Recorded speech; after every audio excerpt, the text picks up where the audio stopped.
नमः संस्कृताय आप सभी का बीएचयू पाठशाला में स्वागत है। मैं हूं अभिषेक तिवारी। हम लोग की कक्षा चल रही है। उसी क्रम में हम लोगों ने दो लेक्चर हमने देखा, ऋग्वेद का, यजुर्वेद का। आज हम लोग सामवेद देखेंगे। लेक्चर फ्री ऑफ कास्ट है, यूट्यूब पे उपलब्ध है, ऐप पर उपलब्ध है। जिस भी बच्चों को देखना है देखिए, और भी अपने लोगों को बताइए कि अगर यहाँ से तैयारी करने में आपको यदि आप देख ही रहे होंगे कि कैसे है, अच्छा लगे तो देखिए, ना अच्छा लगे तो कोई बात नहीं। अच्छा लगे तो शेयर कीजिए, दूसरे बच्चों को भी बताइए। ठीक है। सामवेद संहिता, आज हम लोग की चर्चा होगी सामवेद संहिता से। ठीक है। सामवेद क्या है, किसे कहते हैं? तो कह रहे हैं कि जिस वेद में गेय मंत्रों का अर्थात गायन मंत्रों का विशिष्ट प्रकार से संकलन किया गया है, उसको क्या कहते हैं? सामवेद कहते हैं। क्या कहते हैं भैया? सामवेद कहते हैं। ठीक है ना। तो साम का अर्थ है गान या गायन। ठीक है। ऋग्वेद के मंत्र जब विशिष्ट गान पद्धति से, विशिष्ट गान शैली से गाए जाते हैं तो उनको क्या कहते हैं? साम कहते हैं। ठीक है। वस्तुतः ऋग्वेद की ऋचाओं का लयबद्ध गान ही क्या है? साम गान है, साम है। ठीक है। गर्मी लग रही हो तो ये हो गया। ठीक है ना, हमने देख लिया। आगे बृहद देवता। ठीक है। बृहद देवता नामक ग्रंथ में सामान्यो वेद वेद तत्व कोई मतलब नहीं है। सामवेद भगवान श्री कृष्ण भी कहते हैं कि वेदा नाम सामवेदोऽस्मि। कोई बात नहीं, कहाँ कहते हैं? गीता में कहते हैं। मान लो पूछ ले कि वेदा नाम सामवेदोऽस्मि कहाँ उक्ति है, तो गीता में है। किसने कहा? कृष्ण जी ने कहा। ठीक है। सामवेद के दो भाग हैं, एक तो पूर्वार्चिक और दूसरा उत्तरार्चिक। दिख रहा है आप लोग को? पूर्वार्चिक और उत्तरार्चिक। सामवेद में कुल मंत्रों की संख्या कितनी है? तो 1875 या 1875, जिसमें पूर्वार्चिक में मंत्रों की संख्या 650, उत्तरार्चिक में मंत्रों की संख्या 1225 या 1225। ठीक है। ये सामवेद के बारे में इतनी चर्चा है। आगे हम लोग बढ़ते हैं, इसको ध्यान से आप देख लीजिएगा। सामवेद के आचार्य कौन है? सामवेद के आचार्य कौन है? महर्षि जैमिनी है। ठीक है। सामवेद के देवता कौन है? सामवेद के देवता आदित्य है अर्थात सूर्य जी है। सामवेद के ऋत्विक कौन है? उद्गाता है। सामवेद का उपवेद क्या है? गांधर्व वेद है। ये एग्जाम में आपसे पूछ सकता है। ठीक है ना। आचार्य, देवता, ऋत्विक और उपवेद, ये पूछता ही है। इसमें से एक न एक प्रश्न, चारों वेदों में से किसी न किसी वेद का इसमें से एक प्रश्न जरूर आएगा। ठीक है। तो ये ध्यान दीजिएगा। आगे बढ़ते हैं। सामवेद की शाखाएं। देखिए, महर्षि पतंजलि ने सामवेद की 1,000 शाखाओं का उल्लेख किया है। कहां पर? अपने महाभाष्य में। ठीक है। देखिए यहाँ पर लिखा है सहस्त्रवर्मा सामवेद, अर्थात 1000 शाखा है। कितनी शाखा है? 1000 शाखा है। मैंने ही बताया था कि ऋग्वेद में कितनी है, यजुर्वेद में कितनी, सामवेद में कितनी, अथर्ववेद में कितनी, पतंजलि जी ने कहा है, वो मैंने बता ही दिया था। यहाँ देखिए 1000 लिखा है। सामवेद की प्रमुख 13 शाखाओं का वर्णन प्राप्त होता है, परंतु वर्तमान में इसकी मात्र 3 शाखाएं उपलब्ध होती हैं, जो कौथुम, राणानीय और जैमिनीय है। ठीक है। कौथुमीय शाखा, राणायनीय शाखा और जैमिनीय शाखा। ठीक है। जिसमें कौथुम शाखा की चर्चा कर रहे हैं, कौथुम शाखा की हम चर्चा कर रहे हैं कि ये जो संहिता है सर्वाधिक लोकप्रिय है। ठीक है। कोई मतलब नहीं है, ये बस ध्यान दीजिए। कौथुम, राणानीय और जैमिनीय, ये इसकी 3 शाखा है। यही इंपॉर्टेंट, एग्जाम में यही पूछेगा। इसके अंदर कुछ पूछने वाला नहीं है। आगे बढ़ते हैं हम लोग। राणाय शाखा ये भी मैंने बता ही दिया, जैमिनीय शाखा यही बता भी दिया।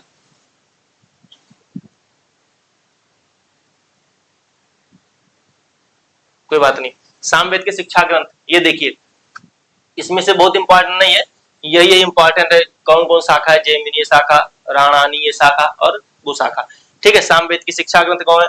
तो सामवेद के 3 शिक्षा ग्रंथ आप देख रहे होंगे। नारदीय शिक्षा, लोमसीय शिक्षा और गौतमीय शिक्षा। ठीक है। अर्थात गौतम शिक्षा। नारद, लोमस और गौतम, ये 3 शिक्षा सामवेद संबंधित है। ठीक है। इसमें से एग्जाम में आपसे पूछ सकता है कि भैया गौतम शिक्षा किससे संबंधित है? तो गौतम शिक्षा किससे संबंधित है? सामवेद। या पूछ ले नारद शिक्षा अथवा पूछ ले लोमस शिक्षा किससे संबंधित है? तो सामवेद से संबंधित है। ये इंपॉर्टेंट है, ध्यान दीजिएगा। चाहे तो स्क्रीनशॉट ले लें, ना चाहे तो लिख लें, और कुछ ना चाहे तो कुछ मत करें। ध्यातव्य बिंदु, साम विकार। ठीक है। साम विकार क्या है? तो कह रहे हैं कि ऋग्वेदीय ऋचाओं को संगीत में करने के लिए कतिपय शब्दों को जोड़ा अथवा परिवर्तित किया जाता है। इन्हीं को स्तोभ कहा गया है। ठीक है, और यही क्या है, साम विकार भी है। ठीक है, यही साम विकार है।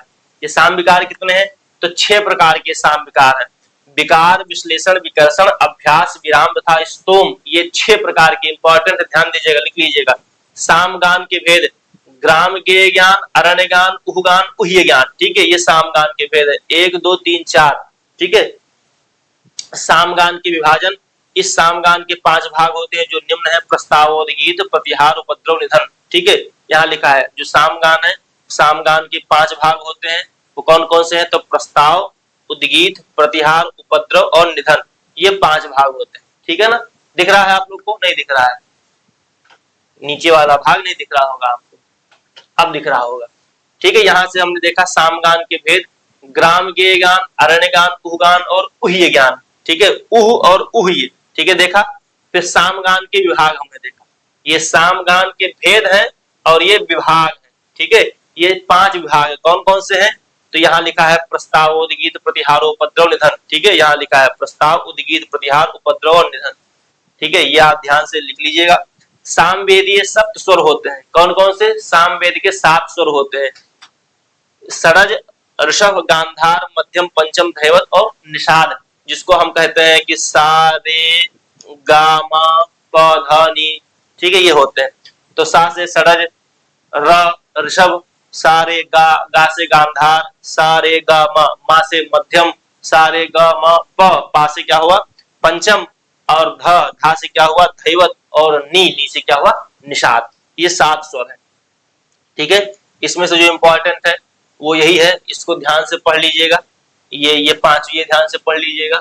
ठीक है, और ये 6 विकार पढ़ लीजिएगा: विकार, विश्लेषण, विकर्षण, अभ्यास और अभ्यास, विराम, स्तोम। आगे हम लोग बढ़ते हैं। सामवेदीय ब्राह्मण। ठीक है, सामवेद के कुछ ब्राह्मण है, सामवेद के ब्राह्मण की भी चर्चा कर लेते हैं। ठीक है, संप्रति सामवेद संबंधित 4 ब्राह्मण ग्रंथों की सत्ता प्राप्त होती है: ताड्य या पंचविंश ब्राह्मण, षड्विंश ब्राह्मण, जैमिनीय तथा संविधान ब्राह्मण। ठीक है, ये हो गया। आचार्य सायण ने इसमें लिखा है, आचार्य सायण ने सामवेद के 8 ब्राह्मणों का उल्लेख किया है।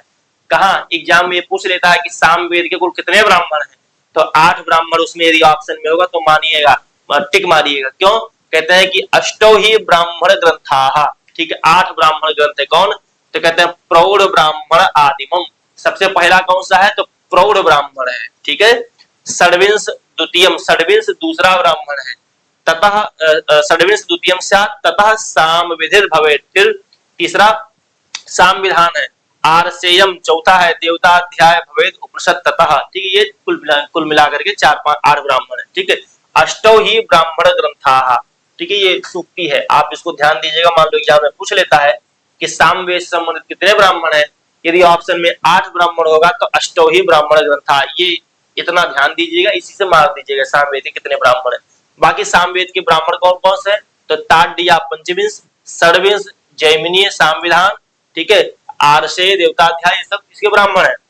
अगला है ताड्य ब्राह्मण। ठीक है, इसे पंचविंश ब्राह्मण या महाब्राह्मण और ब्राह्मण भी कहते हैं। ध्यान दीजिएगा, एग्जाम में अगर महाब्राह्मण देकर एग्जाम में पूछ ले कि महाब्राह्मण किससे संबंधित है, किस वेद से, तो साम वेद से संबंधित है महाब्राह्मण। क्यों, क्योंकि ताड्य ब्राह्मण को ही महाब्राह्मण कहते हैं, और ताड्य ब्राह्मण संबंधित किससे है, सामवेद संबंधित है। ठीक है ना, तो इसीलिए ताड्य ब्राह्मण को महाब्राह्मण, पंचविंश ब्राह्मण और ब्राह्मण कहते हैं। ठीक है, इसमें संपूर्ण 25 अध्याय है। षड्विंश ब्राह्मण, इसमें 26 अध्याय है। सामविधान ब्राह्मण, इसमें 3 प्रपाठक, कोई मतलब नहीं है सबका, केवल ताड्य ब्राह्मण, पंचविंश ब्राह्मण या षड्विंश ब्राह्मण और सामविधान ब्राह्मण। आगे चलते हैं, ये सब ध्यान दीजिएगा ब्राह्मणों को। आरसेय ब्राह्मण, दैवत ब्राह्मण, उपनिषद ब्राह्मण, संगीतोपनिषद ब्राह्मण और वंश ब्राह्मण, ये टोटल 8 ब्राह्मण है। ठीक है, इनमें अन्य ब्राह्मण के रूप में जैमिनीय ब्राह्मण को भी माना गया है। ये ब्राह्मण ग्रंथ है, किससे, सामवेद से संबंधित है। अब सामवेदीय आरण्यक हम लोग देख रहे हैं। सामवेदीय आरण्यक कौन कौन से हैं, तो सामवेद के 2 आरण्यक प्राप्त होते हैं। कौन कौन से, छांदोग्य आरण्यक और उसके बाद में तलवकार आरण्यक। ठीक है, यहाँ देखो लिखा है सामवेद में तलवकार आरण्यक और छांदोग्य आरण्यक, दिख रहा होगा आप लोग को। ठीक है। तलवकार और छांदोग्य सामवेदी ये दो आरण्यक है। इसमें से और कुछ नहीं पूछेगा, बस इतना पूछेगा कि इसमें से कौन से आरण्यक सामवेद संबंधित है। ठीक है, तलवकार और छांदोग्य आरण्यक, और कुछ नहीं पूछे। चलिए आगे बढ़ते हैं। सामवेदीय उपनिषद, सामवेद के उपनिषद, तो केनो उपनिषद किससे संबंधित है? तो केनो उपनिषद सामवेद से संबंधित है। एग्जाम में यह भी आपसे पूछ सकता है। ठीक है, इसका प्रारंभिक मंत्र क्या है? केनो शिदम परतम प्रेषितम मनः केन प्राणः प्रथमः प्रयतियुक्तः। ठीक है, इस प्रकार से ये पहला मंत्र किसके द्वारा सवाल पूछा गया ऋषियों से, तो ऋषि उत्तर देते हैं, इसीलिए इसका नाम भी केनो उपनिषद पड़ गया। इसको तलवकार उपनिषद भी कहते हैं। इसमें 4 खंड है, पूछेगा ही नहीं। हाँ, ये पूछ सकता है कि भैया जो केनो उपनिषद है वो किससे संबंधित है? तो केनो उपनिषद सामवेद संबंधित है। ठीक है, इतना पूछ सकता है। या इस उपनिषद में उमा हे मोती का आख्यान है। उमा है मोती का आख्यान किस उपनिषद में है? तो केनो उपनिषद में है। या पूछ ले कि उमा हे मोती उपाख्यान किस वेद में है? तो सामवेद में है। ठीक है, या पूछ ले उमा हे मोती जो आख्यान उपाख्यान है वो किस उपनिषद में है? तो केनो उपनिषद में है। ये ध्यान दीजिएगा, इसको पढ़ लीजिएगा। ठीक है ना। आगे हम लोग चर्चा करते हैं। ये भैया इंपॉर्टेंट है, वो मैंने बता दिया है, आप ध्यान दीजिएगा। ठीक है, ये इस उपनिषद में संबंधित है, ये उपनिषद सामवेदी है या ये सामवेद संबंधित है। ठीक है ना। केनो उपनिषद की प्रमुख सूक्तियां, केनो शितम पतितम प्रोषितम मनः, गुरुजी नीचे कर दीजिए।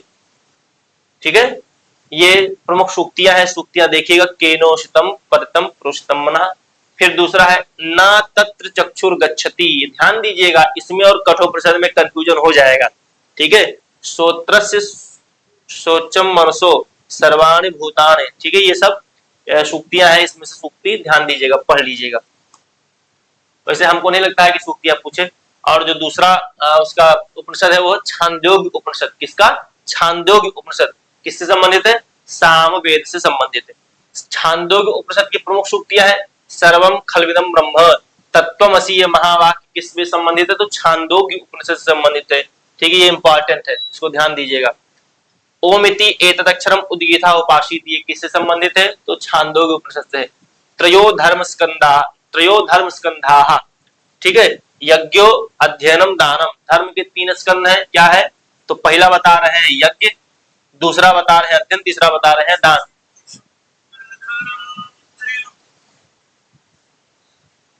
त्रयो धर्म स्कंधा, पहला यज्ञ बता रहे हैं, दूसरा अध्ययन बता रहे हैं और तीसरा दान बता रहे हैं। ठीक है ना। इस प्रकार ये जो सूक्तियां थी वो सूक्तियां समाप्त हो गई। आगे हम लोग बढ़ते हैं अपने क्लास में। आज की कक्षा हम लोग यहीं पर समाप्त करते हैं। ठीक है, सामवेद वो छोटा सा टॉपिक था, सामवेद हम लोगों ने समाप्त कर दिया है। अगली कक्षा हम लोग अथर्ववेद को लेकर के मिलते हैं अगली वीडियो में। तब तक के लिए नमो नमः।